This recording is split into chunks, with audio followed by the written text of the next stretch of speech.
प्रिय विद्यार्थियों, मैं दुर्गेश दर दुबे आप सभी का हिंदी क्लास में स्वागत करता हूं। आज हम सभी लखनवी अंदाज के प्रश्न उत्तरों पर चर्चा करेंगे।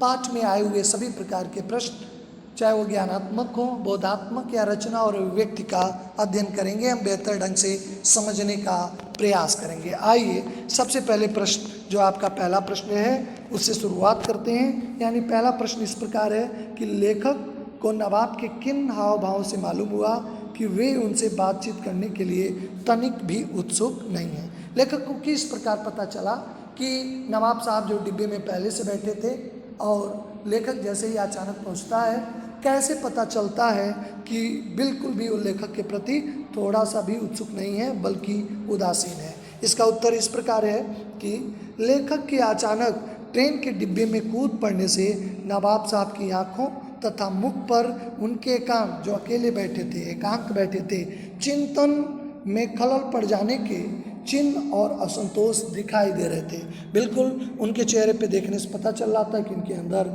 असंतोष की भावना है। ट्रेन में लेखक के साथ बातचीत करने के लिए नवाब साहब ने कोई उत्सुकता नहीं प्रकट की।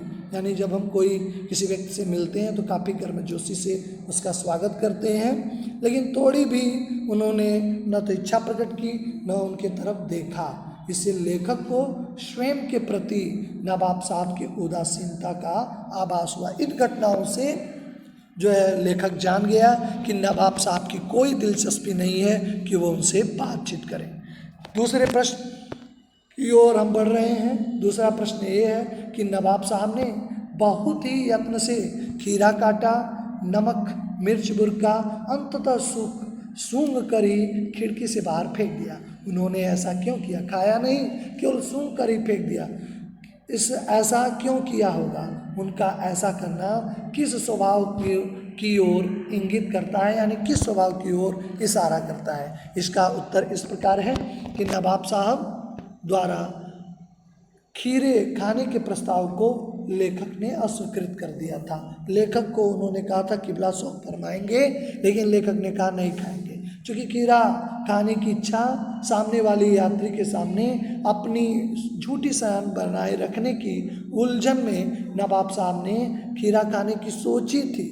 वो सोचा कि लेखक मना कर दिया, लगता है इसके नज़रों में ये तुच्छ चीज़ है, छोटी चीज़ है। इनकी भी इच्छा हुई थी, लेकिन उस तुच्छ दिखावे के इरादे से नवाब साहब ने खीरे को सूंघा और फेंक दिया। इस ऐसे कार्य करने से उन प्रतीत होता है कि उनकी ज़िंदगी में दिखावा ज़्यादा था। वे दिखावे की ज़िंदगी जीते हैं और अपनी रईसी सिद्ध करने के लिए वह कुछ भी कर सकते हैं।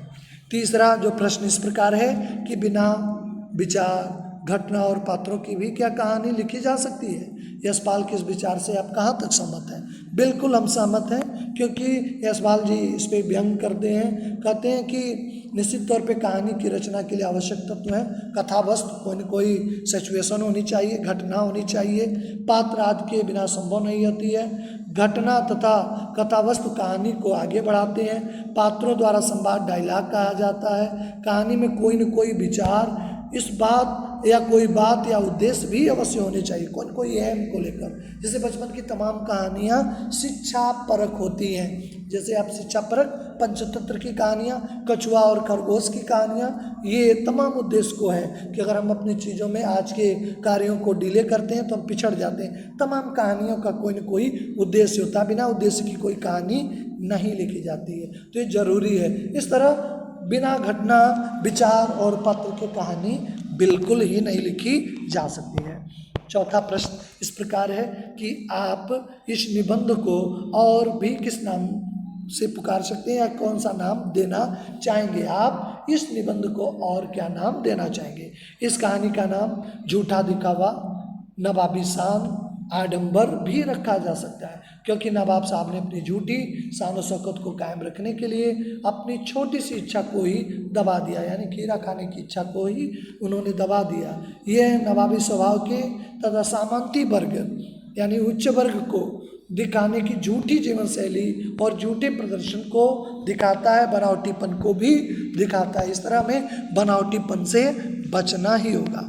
रचना और अभिव्यक्ति के प्रश्न इस प्रकार है कि नवाब साहब की खीरा खाने की जो पूरी तैयारी थी उसका एक चित्र प्रस्तुत किया गया है। इस पूरी प्रक्रिया को अपने शब्दों में हमें व्यक्त करना है।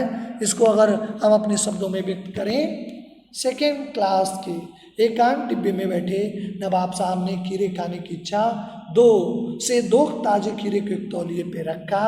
सबसे पहले उन्होंने खीरे को खिड़की से बाहर निकालकर लोटे के पानी से धोया और तौलिए से साफ कर पानी सुखा लिया। फिर जेब से चाकू निकाला, दोनों खीरे को सिरे से काटकर गोद कर झाग निकाला। ऐसा उन्होंने किया क्योंकि खीरे के कड़वेपन को उन्होंने दूर निकाला। फिर खीरे को बड़ी सावधानी से छीलकर फांकों पे बड़े कायदे से जीरा, नमक, मिर्च की सुर्खी बुरक दी ताकि इसमें अच्छा स्वाद आ जाए।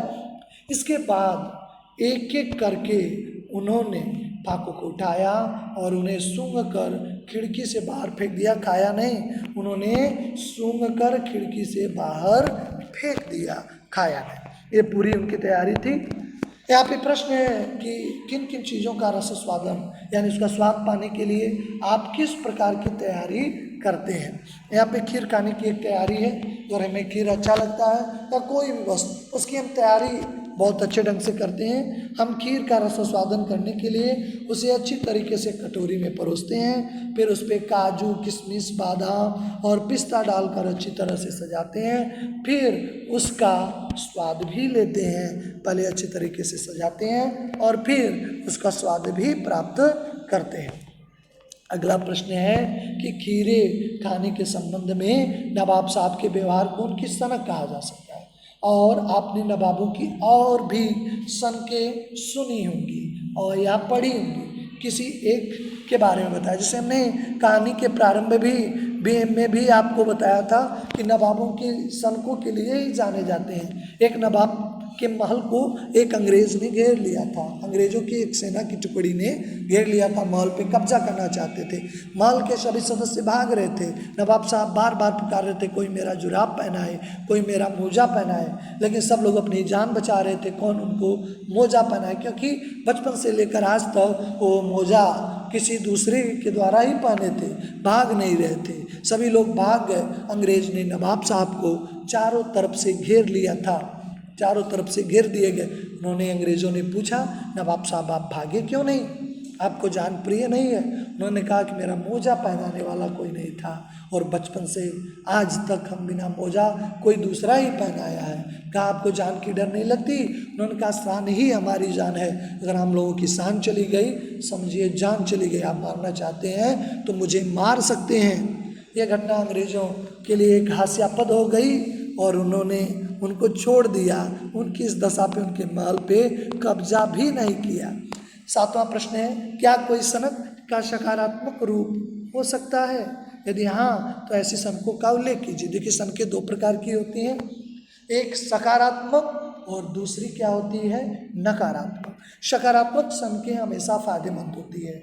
एक विद्वान ने कहा है कि if people says that you are crazy, अगर लोग कहने लगे आप अपने कार्यों के प्रति पागल हैं, समझिए आप सफलता की अंतिम पावदान में। लेकिन कुछ नकारात्मक होती हैं जो हमें उपहास का हमेशा पात्र बनाती हैं। ऐसे नकारात्मक जो सनकों से हमें बचना चाहिए। जैसे मदर टेरेसा की सनक ठीक गरीब और बेसहारा, बिना किए रह नहीं पाती थी। महात्मा गांधी को सत्य और अहिंसा के बल पे देश को आज़ाद करने का सनक था, इसलिए आज देखिए आज़ादी भी मिल गई और हमेशा हमेशा के लिए याद भी हमारे देश में वो अजर और अमर भी हो गए। ऐसे ही महात्मा बुद्ध भी सत्य की खोज की सनक ने उन्हें महात्मा बुद्ध का दर्जा दे दिया। बुद्धम शरणम गच्छामि। आज लोग कहते हैं सत्य की खोज करना है तो आपको बुद्ध की शरणों में जाना होगा। तो इस तरह आप देखें कि जो सभी प्रकार के प्रश्नों का आपने यहाँ पे अध्ययन किया, चाहे वो आपके बोधात्मक हो, ज्ञानात्मक हो या आपके रचना और अभिव्यक्ति के प्रश्नों को सटीक ढंग से लिखना, आप अपने शब्दों में लिखना, रट के न लिखना। किसी भी प्रश्न को रट के लिखना निश्चित तौर पे हमें दिक्कतों में डाल देता है। हम घटनाओं को कहानी के पात्रों को और विषय वस्तु को और भली बात समझे हैं तो अपने शब्दों में हम सटीक ढंग से लिख सकते हैं। प्रश्न का उत्तर तो सभी लोग एक ही जैसा लिखते हैं, लेकिन सबको अलग अलग अंक मिल जाता है क्योंकि उनकी लेखन शैली, मात्रात्मक, व्याकरणिक ज्ञान तमाम अच्छा लिख रहे हैं, हमारी मात्राएं गलत हो रही, तो इसका सीधा जो है असर हमारे मूल्यांकन पे पड़ता है। तो इसके लिए सबसे जरूरी है प्रश्नों को लिखते रहें, उत्तर लिखते रहें, अभ्यास करते रहें। अभ्यास ही व्यक्ति को पूर्ण बनाता है।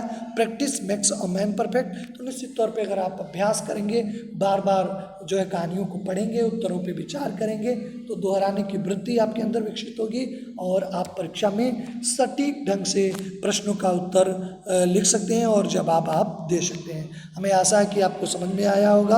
अगर आपको समझने में कोई दिक्कत हुई हो तो आप निश्चित तौर पे आप कमेंट के माध्यम से आप इसमें जानकारी, जिज्ञासा अपनी व्यक्त कर सकते हैं और चैनल को सब्सक्राइब भी कर सकते हैं ताकि आपको नए वीडियो का अपडेट मिलता रहे। आप सभी का धन्यवाद।